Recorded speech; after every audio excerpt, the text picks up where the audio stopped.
you? Let's talk about, metaphorically speaking, kind of building a moat. And like, obviously, a moat is a defense system, right? Yes, So exactly. how do you think about building a moat in the context of Wynter and starting a business? I'm a big fan of the book Seven Powers, which is all about the 7 kinds of moats you can build, and I think some of them are only available for the really big guys. Like Facebook, then LinkedIn, Facebook, they said, and linked. They have network effects, which is very hard to have as you're just starting out. It's just very hard, or economies of scale that Amazon has or Netflix. It's very hard to have them as a startup. But then there's also like brand and cornered resource and things like that. So what is most simplistic terms? I like anything that's hard. When something is hard to do, that's a moat. Because whatever is easy to do, everybody will do. So here's an example. So with CXL, e-learning business, right? And when we launched 5 years ago, it was still not that easy to create high production quality courses. But since then, the technology landscape has completely changed, and the camera landscape. And so everybody has access to good lighting, good cameras, and cheap platforms to build your own course, and like all this distribution products that are out there. So the tech really has been solved. And so what has happened is that everybody and their mother has their own course online. So, and then what do you differentiate in terms of product-based differentiation? So you could go for like what Reforge is doing. They have the Silicon Valley heavy hitters, which is a cornered resource. Not everybody can get ex-VP growth of Uber to be the instructor. That's a cornered resource. They're all drinking buddies with each other, and so they own the resource. So you could really in e-learning as a product-based differentiation if you have access to a certain type of people. So take masterclass. What is the cornered resource there? Is all the Hollywood celebrities and all kinds of celebrities, and also the amount of money it requires to hire them for a course. With they say on average about $150,000 for an instructor. Yeah, that's hard to replicate, right? So there's a moat right there. Now, but if it's like anybody filming themselves, so there you don't have a moat. So now with CXL, we are building a new type of an e-learning product, which we call task-based learning.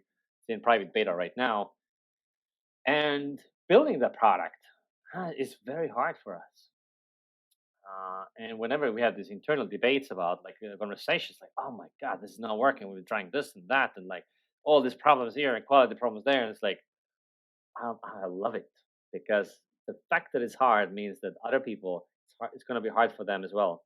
And now the faster we figure it out and finally get to all the things that we're solving, we have a big advantage. So that's one thing. In Wynter's case, you asked what's my moat there. Really, it's not software. It's not the software part because it's very easy to copy UI. Very easy. Anybody who wants to can. Like you log in, see what it's like, and then just tell your designers and developers, build me this. Right? That's not hard at all. Which is also why we're seeing so much sameness in SaaS, because it's just easy to do that. So what is a moat?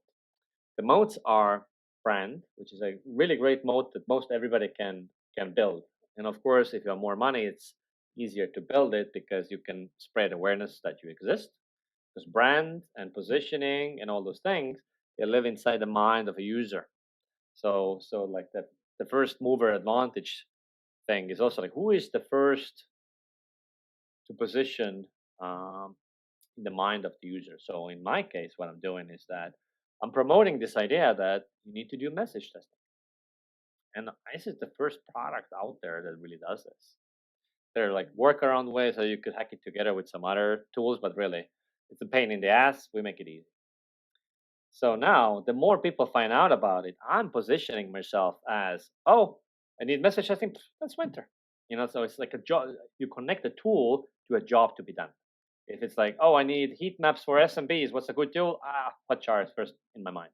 And maybe then I think of like mouse flow and I don't even know who else might be in there. And if it's like mid-market, oh, I'm thinking full story. And if it's like enterprise, I have another set of tools. So most buyers have like a very limited consideration set. Like if I need, I'm a mid-market growing company, I need a CRM, HubSpot, you know, and maybe there are some other ones out in there. Like you look into 3, maybe 5 tools, and same goes for agencies, right? Like if I need the best in the world content marketing agency. Who I'm gonna look into? Oh, there's Siege Media, there's Animals. I don't even know who else is in there. You know, I need the best CRO agency, and so on and so forth.